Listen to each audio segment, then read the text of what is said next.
KP ari tekkinde posuji mon onon yidbe moftude e hutrade kopreji mon cadele mon ngasi halabi cerra ya Play Store wala Google Play mbada télécharger KP keba application ma posma tekka kopreje pofta KP ngande ko kanyum buri webde do e nder leydi Sénégal to banginel dugol kalis hay mbudo ayobata tirade kalis hay mbudo ayobata mbele KP ko don haadi mbien ala so tawi ko auto ma jogida a ari e station ngaji EDK a sodi gasoil do ponoda yobde ujunere kala ko temedde jeenay mbudu jobata walla nadda koy boutikaji amen low press kala ko codda jobirda KP ene jogi ko ustantuma to bangi nganyari posma walla ko jollof chicken codda fof ina jogi ko ene ustonoma KP ina tawe e nder réseau ji mum din station ngaji EDK gonde nder jokli Sénégal kala e kubal wat télécharger KP njeya horema njeya jawdima mbemna ngurdamma.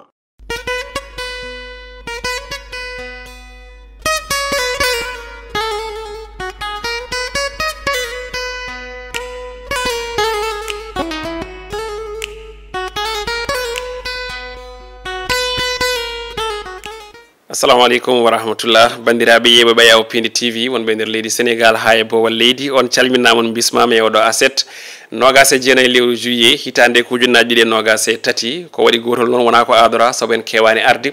robino jayndeji e aset kon non ko tubi ko mbiyata ko actualité oblige joni paden ko robino jayndeji men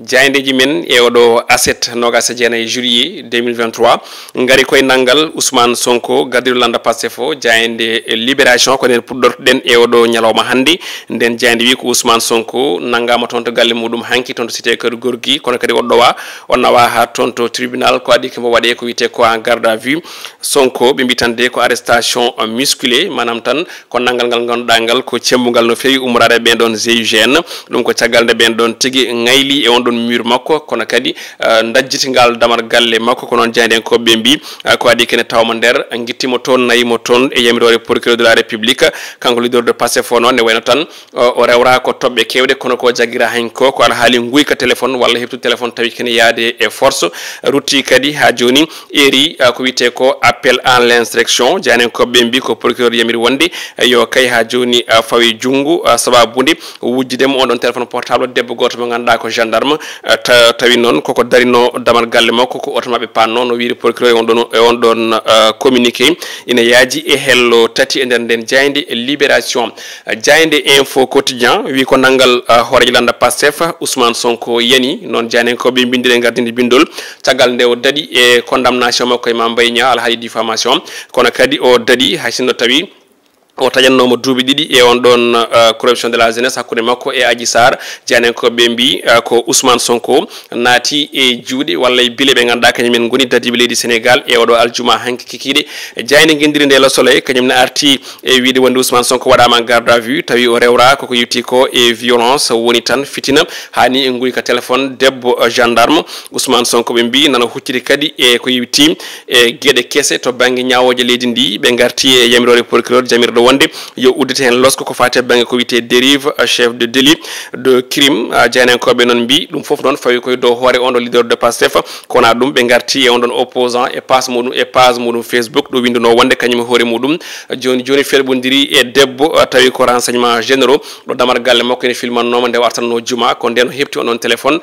nde wi yo on don momtu ko yewti ko e din don image uji sali ko don tigo heb téléphone o naydum der galle makko to kanko ni windono dum e der page makko Facebook do eri yo sukabe keblo ndaro non den don hari din kongudi den jaaji e hello sappo e didi e den jayni ngendiri lo soleil jayande lo regard quotidien wi tan ko cokki fin on Ousmane Sonko wadama placé en garde à vue tawi non o rewra ko tobbe kewde o nangani ko sanga 16h30 non jaynen ko bembi tawi ko yemirode procureur de la république jayende quotidien le quotidien wi ko leader de Pastef nangama hanki on coup de haute vol non jaynen ko bembi ndire gardien bindol e on tum bembi ko Sonko wadan placé en garde à vue tawi ko ngui ko portable kono kadi e appel à l'insurrection woni ko rewa e odo saha kanko Ousmane Sonko non o wi en wayno tan o ko baddo manam ko pawado ko wite ko harcèlement tawi umurade on don debbajo bité renseignement généraux non Ousmane Sonko wi e page mudum Facebook hanki na tawi e hello jeenay e den jayinde e quotidien le quotidien li quotidien kañum ne dawri oɗo subaka ko on ɗon fannu leader de Pastef o waɗama placé en garde à vue tawi ko appel en l'insurrection kono kadi e tumamoyaji goɗɗi cembinde on ɗon dossier e on tuma janenkoɓe garti siftinde ɗin discours aji ɓuttiɗi ɗi suranno ɗin discours aji ni ɓe mbi ko kañumen ha joni majjini Ousmane Sonko ɗon ɗo wino eɓe jogui sukaɓe heblaɓe kono kadi joguiɓe arme wawɓe tigui ha joni habtade ɓe ganduɗa kañumen goni force de l'ordre kono kadi omo jogui sukaɓe ganduɗa ina mbawi hadde leydi ndi laamede ɓen sukaɓe noon ko heeɓiɓe kala ñalawma kala waktu e kala minute janenkoɓe mbi ɗi konnguri kala e oɗo saaha hannde ina kay jogori fawade e dow hoore on garde leader de Pastef ina tawe hello joyi e nder nden jayde li quotidien jayde vox populi wi ko président de Pastef jaggaɗo hanki waɗama en garde à vue Sonko risque gros noon bindire gardini bindol ɓen janenkoɓe noon ne garti eko rewra ko ha tengti noon e ko yiwti on ɗon appel à l'insurrection kam en guyka alay saago walla keftugol téléphone debbajo gendarme hanki e damar galle makko janenkoɓe ne jañi hen e hello mumen jeegom ha jeetati enen nden jayde vox populi jayde Walf quotidien wi ko guyka téléphone yawde violence kono kadi yerade en appel en l'insurrection e toɓɓe goɗɗe kala procureur ɓe mbi tan ko charge Ousmane Sonko e oɗo saaha noon ɓe mbi tan ko troisiéme condamnation en vie manam faya kay koye ha joni fawedemo kuule goɗɗi tawi ɗen jogori wonde tataɓe caggal makko e Mame Mbaye Niang e on ɗon Adji Sarr jayde les échos ari e ko yiwti on ɗon fannu ɗum noon ko guyka téléphone portable et appel en l'insurrection Ousmane Sonko o nanggama ɓe mbi tan ko kulhuli nana belta walla ni nana jiimi e Dakar e oɗo saaha e on tuma ɓe gaari e famille nden to Ziguinchor e Bignona guila hanki kikiɗe ɓen ɗon duppi ponoje situation noon waɗi perturbé no fewi to banggue transport ko yiwti ko e on ɗon train express régional ɗo e wuuro lamorgo ngo Dakar e jamma beeɗo ɗo o jayde l'observateur kañum ne ari e ngal nanggal tawi o nanguira ko guyka téléphone kam e appel en l'insurrection ɓe mbi tan de ko Sonko le nouveau feuilleton hollirde wonde tan ko toɓɓere wonde kadi ari yante toɓɓe goɗɗe gonɗe ɗo ɗo kanko leader de Pastef o ɓe mbi tan de ko tolni waktuji jeegom o jaɓani jabtade ɓen ɗon namdotoɓeɓe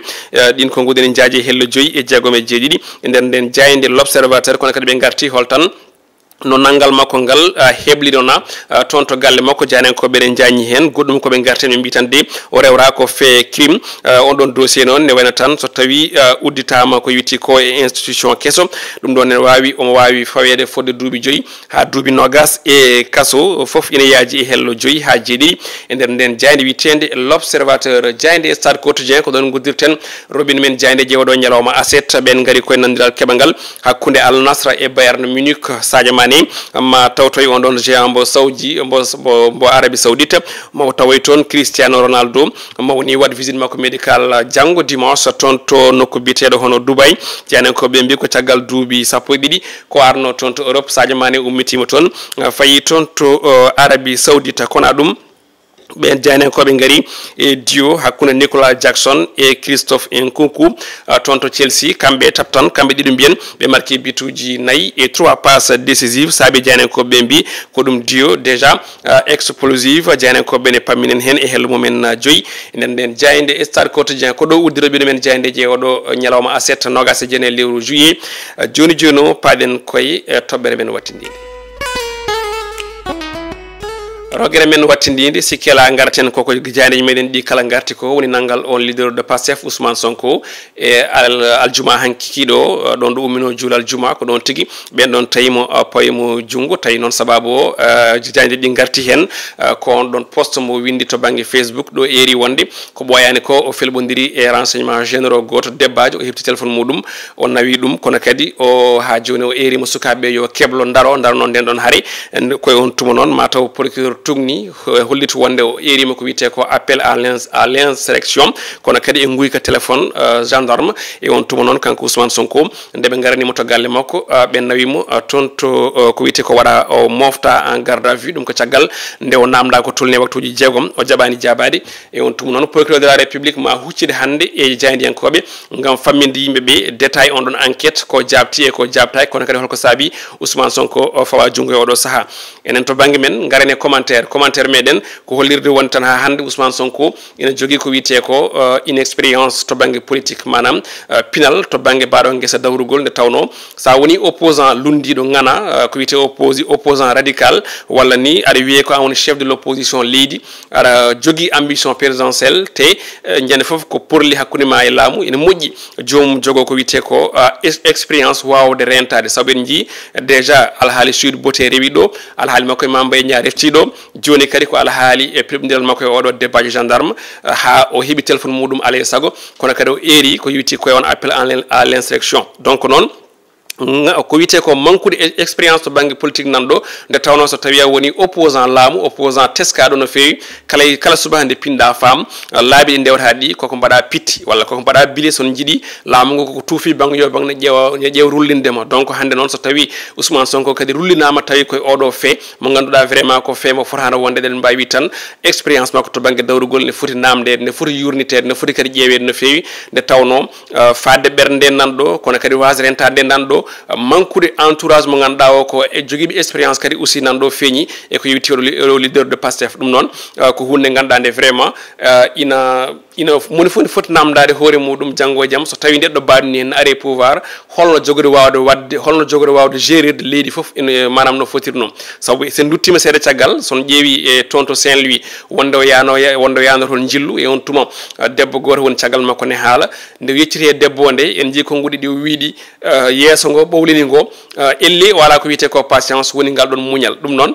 opposant hande o ñande foof ko provocation ngaji ñande foof aɗa yiye gueɗɗe ganduɗa ɗe ene fawe dow maɗa foof ko yidde ya fulñito ya hawñito ya mettin ɗum noon so tawi jomum ala expérience mo ganduɗa o ko expérience to banggue muñal surtout expérience to banggue jaggude koyngal muɗum e jaggude ɗemgal muɗum akala e saaha eɗen mbawi wi tan ɗum ɗon maɗum jiiɓo maɗum kadi maɗum addu tana ha tengte dow ono leader de Pastef en attendant eɗen paadi kongude mo ganduɗa kañum tigui woni procureur de la république kono mboɗandi mon gandoy ɗum ɗo e plateau Piindi TV altini so Allah lamɗo jaaɓi e robino diandeji meɗen ko ɗo guddirten ɗiɗo robino diandeji hande aset nogas jene lewru juillet hay sinno mbiɗen ni ko ari saaha kala wona ko adora kono noon ko actualité oblige hokkude on mbawno humpitade hokkude on kadi mbawno famde holko kewel nder leydi ndi saabi garɗen hande e oɗo plateau gam hemnude on paamon ko keewi ko eko wona yaade leydi ndi to ko Djiby Dieng wonan en toon to caméra en jetti Ali Fall to banggue montage jokke doftade e hormade programme uji Piindi TV kala e mbaɗi kuɓal yo en gone jaam.